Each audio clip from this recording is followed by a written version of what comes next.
warahmatullahi wabarakatuh. Salam dan bahagia. Perkenalkan, nama saya Adi Priyono, guru kelas 6 SD Negeri 3 Wadas Lintang. Setelah mengikuti pelatihan mandiri dalam platform Merdeka Mengajar, yang mana di dalam platform tersebut terdiri dari 7 topik. Pada kesempatan kali ini saya akan melakukan aksi nyata pada topik yang pertama, yaitu Merdeka Belajar. Menyebarkan pemahaman Merdeka Belajar. Setelah mempelajari topik tentang Merdeka Belajar, kita diharapkan dapat yang pertama, memahami gagasan dan prinsip pendidikan berdasar pemikiran Ki Hajar Dewantara. Yang kedua, memahami untuk memfasilitasi murid agar tumbuh sesuai dengan kodratnya. Dan yang ketiga, penerapan pembelajaran yang memerdekakan murid. Bapak Ibu yang berbahagia, dalam topik Merdeka Belajar terdapat 5 modul yang kita pelajari, yaitu modul pertama, mengenali dan memahami diri sebagai pendidik. Modul 2, mendidik dan mengajar. Modul 3, mendampingi murid dengan utuh dan menyeluruh. Modul 4, mendidik dan melatih kecerdasan budi pekerti. Dan modul 5, pendidikan yang mengantarkan keselamatan dan kebahagiaan. Bapak Ibu guru yang berbahagia, dalam modul yang pertama tentang mengenali dan memahami diri sebagai pendidik, yaitu yang pertama memahami dan menghayati diri sebagai manusia yang merdeka untuk terus belajar. Sebelum kita memerdekakan murid, tentunya kita harus memerdekakan diri kita sendiri terlebih dahulu dengan cara merefleksi apa yang telah kita lakukan. Kemudian, menyelaraskan peran guru yang relevan dengan konteks murid dan zaman.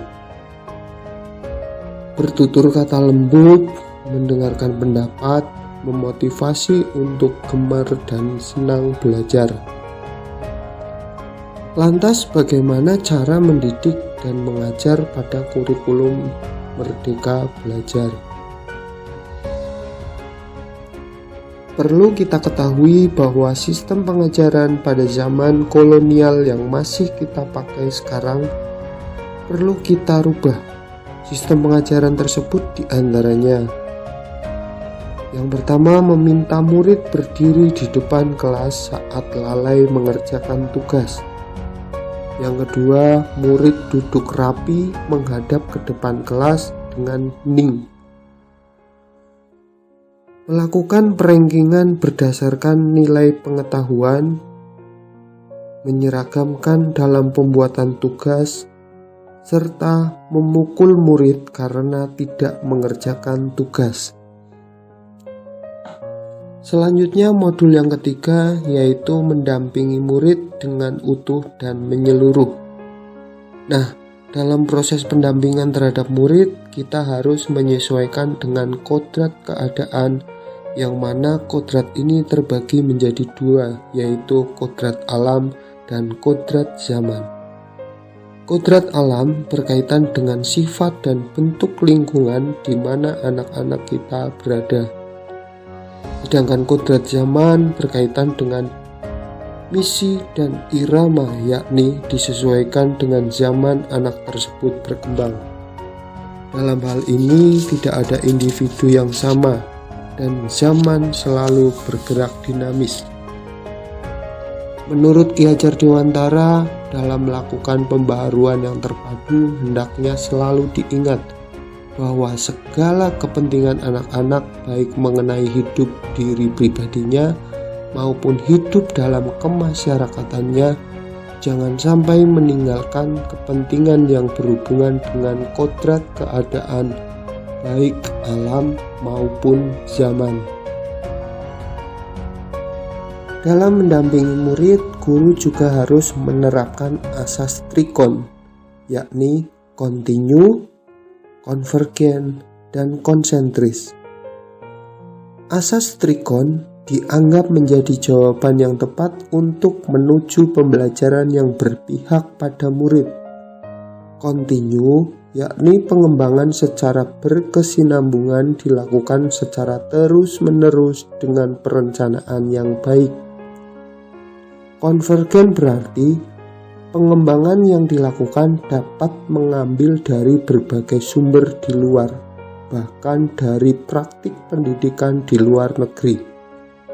Dan konsentris artinya pengembangan pendidikan yang dilakukan harus tetap berdasarkan kepribadian kita sendiri. Dalam implementasi kurikulum Merdeka Belajar, guru hendaknya mendidik dan melatih kecerdasan budi pekerti dengan cara melatih keberanian berpendapat, mengasah perasaan dan perilaku, memunculkan kehendak, dan pendidikan dapat mempengaruhi berbagai intelligible dan bagian biologis muridnya. Selanjutnya yaitu modul pendidikan yang mengantarkan keselamatan dan kebahagiaan. Yang pertama, pendidikan hanyalah sebagai tuntutan. Sudah bukan zamannya lagi guru mendikte murid, melainkan guru menjadi fasilitator atas kodrat alam dan zaman murid tersebut. Selanjutnya yaitu setiap murid memiliki kodrat kekuatan atau potensi yang berbeda, yakni disesuaikan dengan kodrat alamnya dan kodrat zamannya.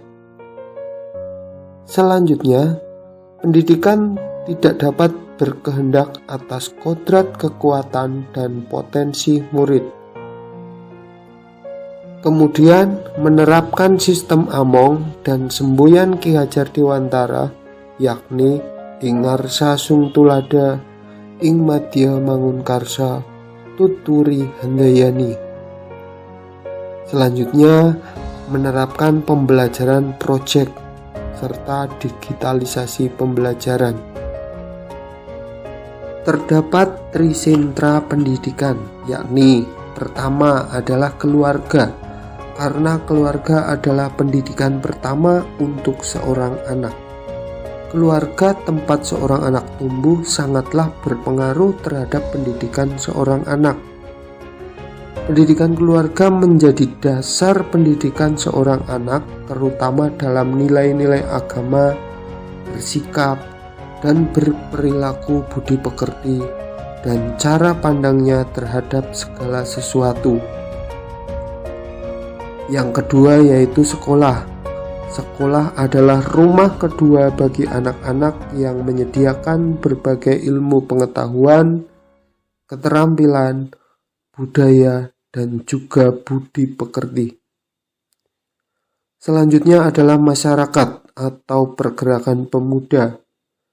Pendidikan di lingkungan pemuda dan masyarakat, layaknya keluarga dan sekolah, sangatlah berpengaruh terhadap pendidikan anak, yakni tentang bagaimana anak itu bergaul dan berteman.